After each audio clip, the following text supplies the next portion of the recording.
بسم اللہ الرحمن الرحیم۔ حضرت خدیجہ سلام اللہ علیہا وہ پہلی خاتون ہیں جنہیں قرآن مجید کی روح سے سب سے پہلے ام المومنین ہونے کا شرف حاصل تھا۔ اس کے علاوہ ذاتی طور پر قرآن شریف میں آپ کے اثار اور قربانی کا تذکرہ ہے۔ پیغمبر اسلام صلی اللہ علیہ وآلہ وسلم سے شادی سے پہلے جناب خدیجہ سلام اللہ علیہا مکہ کے بہت بڑے کاروبار کی مالک تھیں۔ آپ کے عظیم کاروان تجارت میں 80,000 اونٹ تھے جن کے ذریعے شام، یمن، مصر وغیرہ کی طرف برابر آپ کا سامان تجارت جاتا رہتا تھا۔ شادی کے بعد آپ نے اپنا سارا مال اور ساری دولت پیغمبر حضرت محمد صلی اللہ علیہ وآلہ وسلم کے قدموں میں ڈال دی تاکہ اسلام کی نشو و نما کے کام آ سکے۔ ام المومنین حضرت خدیجۃ الکبریٰ سلام اللہ علیہا انتہائی بافضیلت خاتون ہیں۔ آپ کے والد ماجد خویل ابن اسد اور والدہ ماجدہ کا نام فاطمہ تھا۔ ان دونوں کا سلسلہ نسب آگے چل کر پیغمبر اسلام صلی اللہ علیہ وآلہ وسلم کے سلسلہ نسب سے مل جاتا ہے، اور اسی طرح آپ کی ذات گرامی حسب و نسب کے اعتبار اس لائق تھی کہ زینت خانہ پیغمبر صلی اللہ علیہ وآلہ وسلم بن سکے۔ آپ کی ولادت 10 سال قبل عزم عام الفیل ہوئی۔ آپ نے 70 برس کی عمر میں وفات پائی اور مکہ کے مشہور قبرستان جنت المعلیٰ میں سپرد لحد ہوئیں۔ حضرت ابو ہریرہ رضی اللہ تعالی عنہ بیان کرتے ہیں کہ حضور نبی اکرم صلی اللہ علیہ وآلہ وسلم کی بارگاہ میں حضرت جبرائیل علیہ السلام آ کر عرض گزار ہوئے، یا رسول اللہ، یہ خدیجہ ہیں جو ایک برتن لے کر آ رہی ہیں جس میں سالن اور کھانے پینے کی چیزیں ہیں۔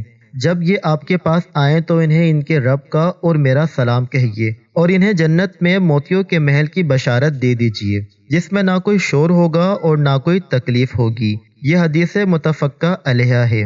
حضرت علی رضی اللہ تعالی عنہ سے روایت ہے کہ حضور نبی اکرم صلی اللہ علیہ وآلہ وسلم نے فرمایا، اپنے زمانے کی سب سے بہترین عورت مریم ہے، اور اسی طرح اپنے زمانے کی سب سے بہترین عورت خدیجہ ہیں۔ یہ حدیث متفقہ علیہ ہے۔ حضرت عبداللہ بن عباس رضی اللہ تعالی عنہ فرماتے ہیں کہ ایک دفعہ حضور نبی اکرم صلی اللہ علیہ وآلہ وسلم نے زمین پر 4 خطوط کھینچے اور دریافت فرمایا، کیا تم جانتے ہو کہ یہ کیا ہے؟ صحابہ کرام رضی اللہ تعالی عنہ نے عرض کیا کہ اللہ اور اس کا رسول صلی اللہ علیہ وآلہ وسلم ہی بہتر جانتے ہیں۔ آپ صلی اللہ علیہ وآلہ وسلم نے فرمایا کہ یہ جنت کی بہترین عورتیں ہیں، جو کہ حضرت خدیجہ بنت خویلد، حضرت فاطمہ بنت محمد، آسیہ بنت مزاحم جو کہ فرعون کی بیوی ہے، اور حضرت مریم بنت عمران رضی اللہ تعالی عنہ ہیں۔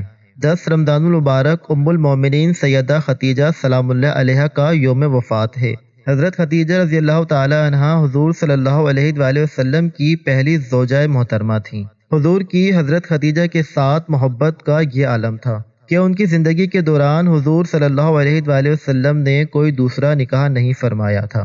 حضور صلی اللہ علیہ وآلہ وسلم حضرت خدیجہ رضی اللہ تعالی عنہ کے بارے میں فرماتے ہیں کہ تم سے بہتر مجھے کوئی بیوی نہیں ملی، کیونکہ انہوں نے ایمان لا کر اس وقت میرا ساتھ دیا جب کفار نے مجھ پر ظلم و ستم کی حد کر رکھی تھی۔ انہوں نے اس وقت میری مالی مدد کی جب دوسروں نے مجھے اس سے محروم کر رکھا تھا۔ اس کے علاوہ ان سے مجھے اللہ نے اولاد کی نعمت سے سرفراز فرمایا۔ حضرت خدیجہ رضی اللہ تعالی عنہ کے ساتھ حضور پاک صلی اللہ علیہ وآلہ وسلم کی بے پناہ محبت تھی، لیکن کیا آپ کے علم میں ہے کہ حضرت خدیجہ رضی اللہ تعالی عنہ کی نماز جنازہ نہیں پڑھائی گئی تھی؟ اس کی وجہ بھی آپ کو ہم آج کی ویڈیو میں بتائیں گے۔ حضرت خدیجہ رضی اللہ تعالی عنہ نکاح کے بعد 25 برس تک حیات رہیں، اور پھر 10 رمضان ہجرت سے 3 سال قبل آپ نے انتقال کیا۔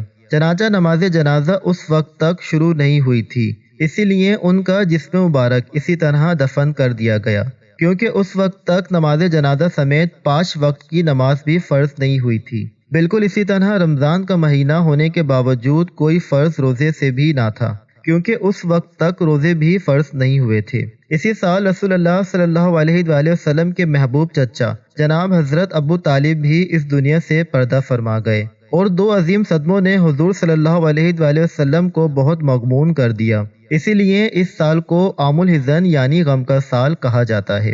حضرت خدیجہ رضی اللہ تعالی عنہ کی وفات مدینہ کی ہجرت اور نماز فرض ہونے سے قبل اسی سال ہوئی جب حضرت ابو طالب کی وفات ہوئی۔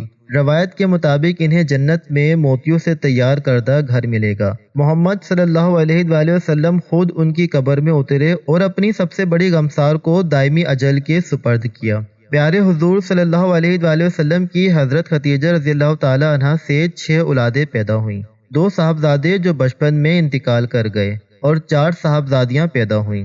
حضرت قاسم بن محمد حضور صلی اللہ علیہ وآلہ وسلم کے سب سے بڑے بیٹے تھے، انہی کے نام پر آپ کی کنیت ابو القاسم تھی۔ ان کے بعد حضرت زینب بنت محمد صلی اللہ علیہ وآلہ وسلم حضور کی سب سے بڑی صاحبزادی تھی۔ ان کے بعد حضرت عبداللہ بن محمد صلی اللہ علیہ وآلہ وسلم نے بہت کم عمر پائی کیونکہ زمانہ نبوت میں پیدا ہوئے تھے، اس لیے طیب اور طاہر کے لقب سے مشہور ہوئے۔ ان کے بعد حضرت رقیہ بنت محمد، ان کے بعد حضرت ام کلثوم بنت محمد صلی اللہ علیہ وآلہ وسلم، اور آخر میں سیدہ کائنات سیدہ فاطمۃ الزہرا سلام اللہ علیہا۔ ان سب کی پیدائش میں ایک سال کا فرق تھا۔ حضرت خدیجہ سلام اللہ علیہا اپنی اولاد کو بہت چاہتی تھیں کیونکہ آپ مالی طور پر بہت مستحکم تھیں، اسی لیے عقبہ کی لونڈی سلمہ کو بچوں کی پرورش پر مقرر کیا تھا۔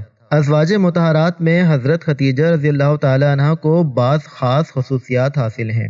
وہ حضور صلی اللہ علیہ وآلہ وسلم کی پہلی بیوی ہیں۔ وہ جب نکاح میں آئیں تو ان کی عمر 40 برس کے قریب تھی، لیکن حضور صلی اللہ علیہ وآلہ وسلم نے ان کی زندگی میں دوسری شادی نہیں کی۔ اللہ پاک سے دعا ہے کہ اللہ پاک ہم سب کو بروز محشر حضور پاک صلی اللہ علیہ وآلہ وسلم کی شفاعت کبریٰ نصیب عطا فرمائے۔ اللہ پاک حضور پاک صلی اللہ علیہ وآلہ وسلم کے صدقے ہمارے تمام صغیرہ کبیرہ گناہوں کو معاف فرمائے۔ آمین ثم آمین۔